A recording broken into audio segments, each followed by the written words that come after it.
तो सर ये कौन से कालखंड की बात कर रहे हैं, मतलब आप? भारत में कालखंड को समझने के लिए मुझे लगता है एक और कॉन्सेप्ट है, वो समझना ज़्यादा जरूरी है। क्या? पहले तो ये कि कैलकुलेशंस भारत में जो है वो एस्ट्रोनॉमिकल हुआ करती थी। जैसे कहते थे ये पहला एक तो हुआ मानवांतर, फर्स्ट मानवांतर, फिर हुआ सेकंड मानवांतर, ऐसे करके ये 7वां मानवांतर है। मानवंतर मतलब? मानवांतर मैंने एक मानवांतर के अंदर कई सारी कैलकुलेशंस हैं, उसमें आता है एक मानवांतर के अंदर, जैसे 7वां मानवांतर है उसमें आएगा आपका ये सतयुग, फिर त्रेता, फिर द्वापर और फिर कलयुग। तो ये 7th मानवांतर है। अब हिसाब लगाओ कि कितनी स्ट्रॉन्ग कैलकुलेशंस रही होंगी भारत की। उसमें सतयुग का एक पीरियड डिफाइन किया जिसको आप कैलकुलेट कर सकते हो। उसमें उसके बाद त्रेता का पीरियड डिफाइन किया जिसके एंड में रामचंद्र आए।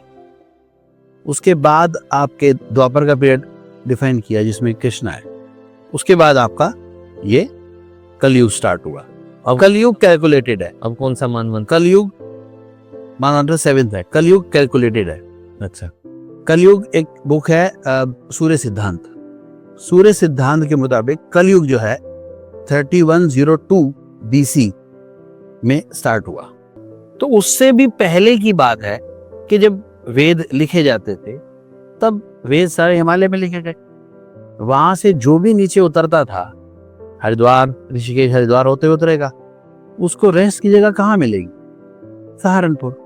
तो सह अरण्यपुरम ये पहला रहने का स्थान सबसे पहले यही स्थापित हुआ। एक और इसका साक्ष्य मिला मुझे, एक बुक है श्रीदेवी महापुराण। अच्छा। सबसे पहला पुराण है, इसे वेद व्यास जी ने लिखा।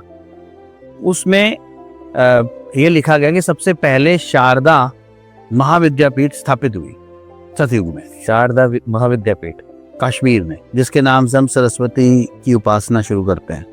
अच्छा।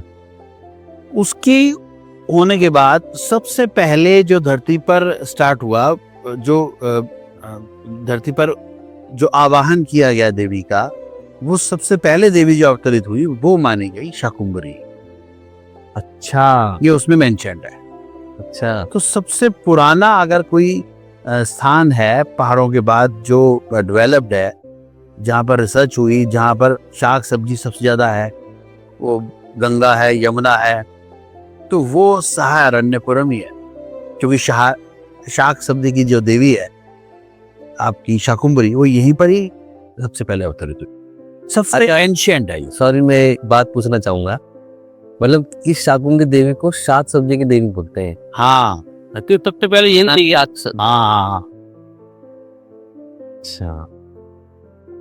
सबसे पहले शारदा, हाँ। विज्ञान। शारदा के बाद फिर वहां सारे ऋषि लोग बैठे। उन्होंने कहा जी अब सबसे पहले जब डेवलपमेंट होगी हमें क्या चाहिए? सबसे पहले तो शाक सब्जी चाहिए ना। तो उन्होंने आवाहन किया दुर्गा का कि आप इस रूप में धरती पर आए। तो इस रूप पर धरती में जो आई वो शाकुंभरी।